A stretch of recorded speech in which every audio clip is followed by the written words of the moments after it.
Your dog just did something embarrassing. Again. Maybe they shoved their nose into a stranger at the worst possible moment. Maybe they started spinning in circles like something was broken. Or maybe they stared at you, tilted their head, like they were trying to understand something you never said, and you laughed it off. But here's the truth. Nothing your dog does is random. Not one movement, not one reaction, not one weird habit you've been ignoring.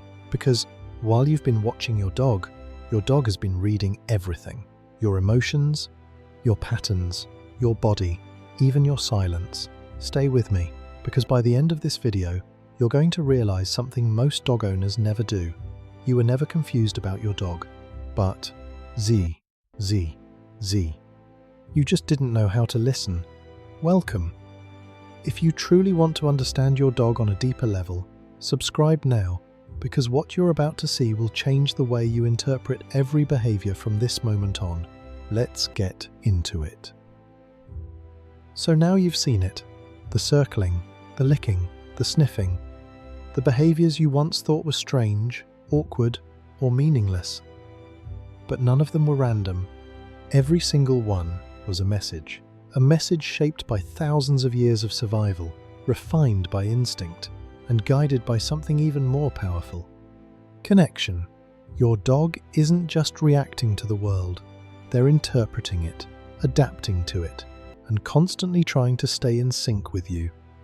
And the truth is, the stranger the behavior looks on the surface, the deeper the meaning usually runs.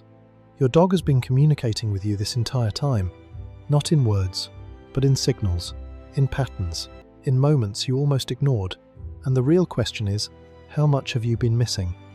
If this changed the way you see your dog, tell me in the comments and share this with someone who still thinks their dog is just being weird. Because they're not. They're telling a story. You just have to learn how to read it. Part 1. Ancient survival programs still running. Why does your dog circle, scratch, or even bury things before settling down? You might think it's random, or just a weird habit they picked up along the way. But actually, this behavior is ancient. Long before your dog had a couch, a bed, or a safe home, they had to survive. Circling wasn't pointless. It flattened grass, checked for hidden threats, and aligned their body with the wind to detect danger faster. Scratching the ground wasn't destructive. It created insulation in winter and cooling space in heat. And burying food?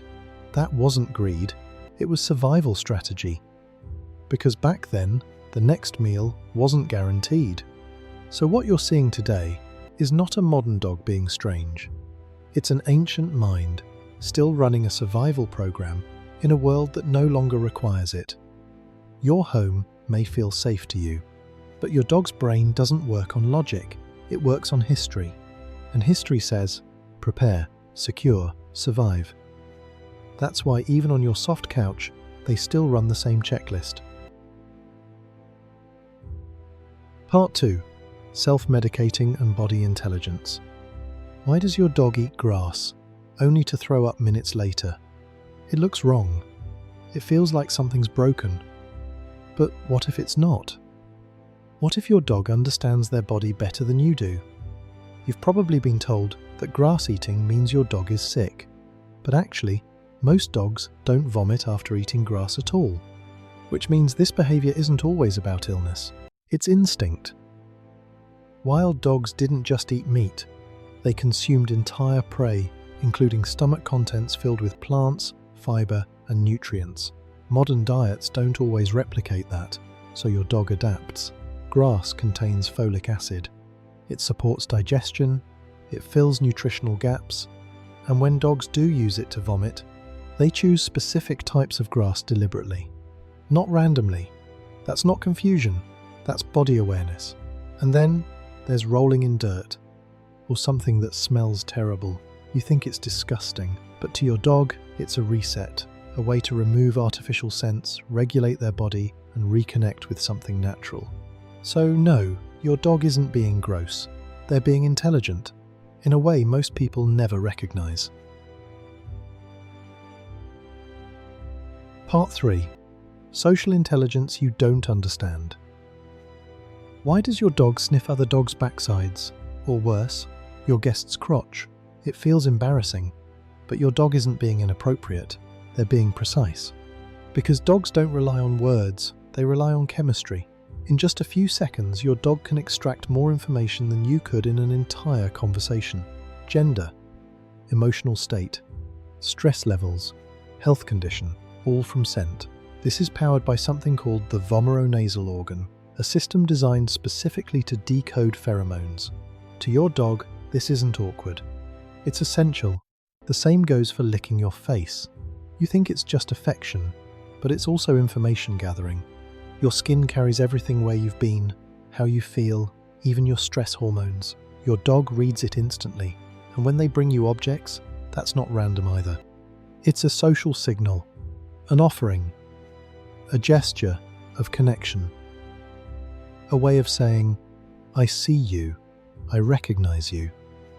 So while humans talk, your dog is constantly reading, interpreting, and responding. In a language you don't even realize exists. Part 4. Signals you're completely missing. Some of the behaviors you laugh at are the ones you misunderstand the most. Take tail chasing.